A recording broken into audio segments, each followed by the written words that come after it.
Hello दोस्तों, हम class 12th navy और एयरफोर्स की फ़िज़िक्स पढ़ रहे थे। उसमें हमारा पहला चैप्टर विद्युत आवेश चल रहा था और उसमें हमने लास्ट टॉपिक विद्युत क्षेत्र रेखाओं के गुणधर्म किया था और उस पर बेस्ड क्वेश्चंस भी किए थे। अगर आपने वो वीडियोस नहीं देखे तो डिस्क्रिप्शन में लिंक है, आप वहाँ से सारे वीडियोस देख सकते हो। और आज हमारा नया टॉपिक है विद्युत द्विध्रुव। अब विद्युत द्विध्रुव किसे कहते हैं?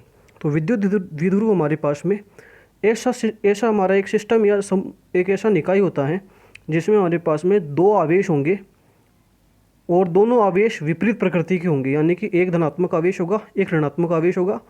और जो पहला जो एक दोनों के मान समान होंगे, यानी एक पहला आवेश भी क्यू मान का है तो दूसरा आवेश भी क्यू मान का है।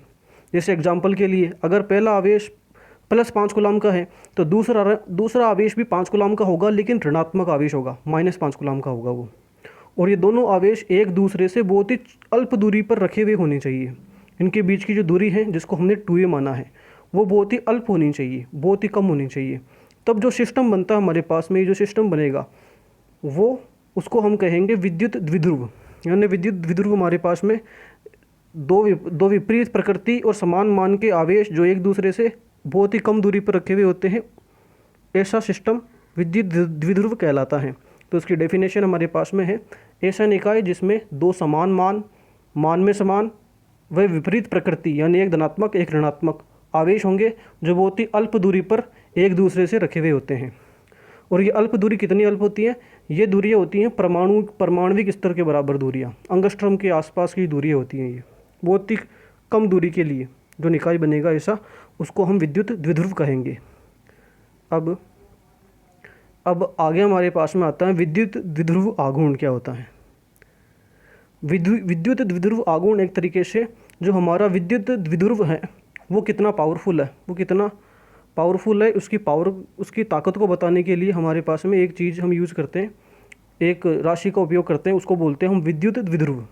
ये विद्युत द्विध्रुव जो राशि होती है उसका मान होता है, उसको P से लिखते हैं। P बराबर होता है, हमारे पास में आवेश थे, एक प्लस का Q आवेश और माइनस का Q आवेश होंगे विद्युत द्विध्रुव के अंदर, और उनके बीच की दूरी 2a होगी।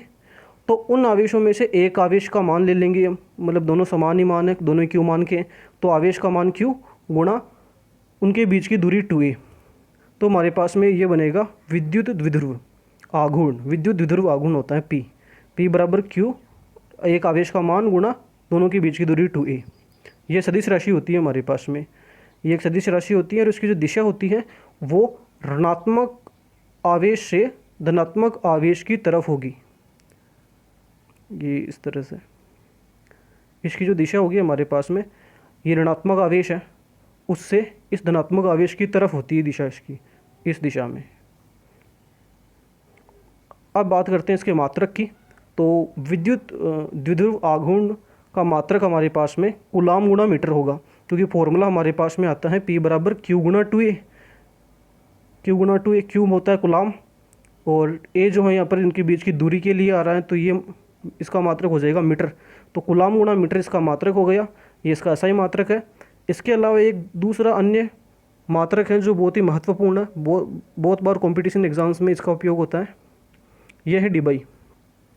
एक डिबाई का मान बराबर होगा 3.3 गुणा 10⁻³ कूलाम मीटर के। ये CM का मतलब है कूलाम गुणा मीटर, ये जो हमारा ऐसा ही मात्रक है वो। तो ये आपको याद रखना है, कॉम्पिटिशन एग्जाम्स में आता है बहुत बार। अब बात करते हैं इसकी विमा की। तो इसकी जो विमा होगी हमारे पास में वो होगी, चूँकि इसका सूत्र बनेगा, इसका मात्रक है कूलाम गुणा मीटर, तो मीटर हमारे पास में मूल मात्रक है, तो मीटर का हो जाएगा लेंथ L1, और कूलाम मूल मात्रक नहीं है तो मूल मात्रक में कूलाम को बदलते हैं। तो इसका होता है हमारे पास में टाइम गुणा एम्पियर, तो टाइम का 1, एम्पियर की पावर भी 1, और द्रव्यमान इसमें 0 है इसलिए m0। अगर आपको विमा लिखना नहीं आता है तो उस पर हमने एक वीडियो बनाया था जिसमें आप किसी भी भौतिक राशि का विमीय सूत्र लिख सकते हो, उसका लिंक डिस्क्रिप्शन में है। आप वहाँ से अगर आप ये सीखना चाहते हो कि विमीय सूत्र किस प्रकार से लिखा जाता है किसी भी भौतिक राशि का, तो आप वहाँ से देख सकते हो, डिस्क्रिप्शन में लिंक है। अब आगे वाले वीडियो में हम विद्युत द्विध्रुव की वजह से किसी बिंदु पर उत्पन्न होने वाली विद्युत विभव और विद्युत क्षेत्र की तीव्रता के मान को ज्ञात करेंगे। आई होप आपको ये सब समझ में आया होगा। तो चैनल को सब्सक्राइब करें, शेयर करें। अब मिलते हैं अगले वीडियो में। Thank you.